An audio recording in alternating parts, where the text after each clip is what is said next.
ಒಂದು ತಿಂಗಳ ಅಂತರದಲ್ಲಿ 2 ಬಾರಿ ಕೃಷ್ಣ ಜನ್ಮಾಷ್ಟಮಿ? ಹೌದು, ದೇವಕಿ ಹಾಗೂ ವಾಸುದೇವನಿಗೆ ಹುಟ್ಟಿದಂತಹ 8ನೇ ಮಗುವೇ ಕೃಷ್ಣ.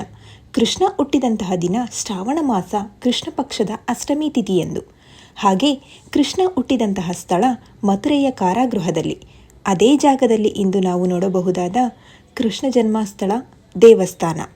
ಈ ದೇವಾಲಯದ ಬಗ್ಗೆ ಹೇಳೋದಾದರೆ, ಸಾಕಷ್ಟು ದಾಳಿಗೆ ತುತ್ತಾಗಿ ಎಷ್ಟೋ ಬಾರಿ ದೇವಸ್ಥಾನದ ಕಟ್ಟಡಗಳು ಬದಲಾಗಿವೆ.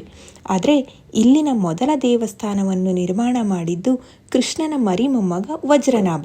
ಹಾಗೆ ಕೃಷ್ಣನ ಬಾಲ್ಯಕ್ಕೆ ಸಾಕ್ಷಿಯಾದ ಬೃಂದಾವನ ಈ ಕ್ಷೇತ್ರದಲ್ಲಿ ಸುಮಾರು 5500 ದೇವಸ್ಥಾನಗಳನ್ನು ಕೃಷ್ಣ ಹಾಗೂ ರಾಧೆಗೆ ಅರ್ಪಿಸಲಾಗಿದೆ. ಹಾಗೆ ನಿಮಗೆ ಗೊತ್ತಾ, ವಿಷ್ಣುವಿನ 7ನೇ ಅವತಾರ ಶ್ರೀಕೃಷ್ಣ ಹುಟ್ಟಿದಂತಹ ದಿನವನ್ನು ಆಚರಿಸುವುದೇ ಕೃಷ್ಣ ಜನ್ಮಾಷ್ಟಮಿ ಅಥವಾ ಗೋಕುಲಾಷ್ಟಮಿ ಅಂತ ಕರೀತಾರೆ. ಕೃಷ್ಣ ಹುಟ್ಟಿದ್ದು ಅಷ್ಟಮಿಯ ತಿಥಿ ರೋಹಿಣಿ ನಕ್ಷತ್ರ. ಹಾಗಾಗಿ ಈ ತಿಥಿ ಮತ್ತು ನಕ್ಷತ್ರ 2 ವಿಶೇಷತೆ. ಆದರೆ ಈ 2 ಒಂದೇ ದಿನ ಬರೋದು ಬಹಳ ಅಪರೂಪ. ಒಂದು ವೇಳೆ ಅದು ಬಂದರೆ ತುಂಬ ವಿಶೇಷ ಅನಿಸಿಕೊಳ್ಳುತ್ತೆ. ಹಾಗೆ 2 ಬಾರಿ ಹೇಗೆ ಕೃಷ್ಣ ಜನ್ಮಾಷ್ಟಮಿಯನ್ನು ಆಚರಿಸುತ್ತಾರೆ ಎಂದರೆ, ಕೆಲವರು ಅಷ್ಟಮಿ ತಿಥಿಯ ದಿನ ಕೃಷ್ಣ ಜನ್ಮಾಷ್ಟಮಿಯನ್ನು ಆಚರಿಸುತ್ತಾರೆ, ಇನ್ನು ಕೆಲವರು ರೋಹಿಣಿ ನಕ್ಷತ್ರದ ದಿನವನ್ನು ಆಚರಿಸುತ್ತಾರೆ. ಈ 2 ಆಚರಣೆಗಳಿಗೆ ಬೇರೆ ಬೇರೆ ಹೆಸರುಗಳು ಕೂಡ ಇದೆ.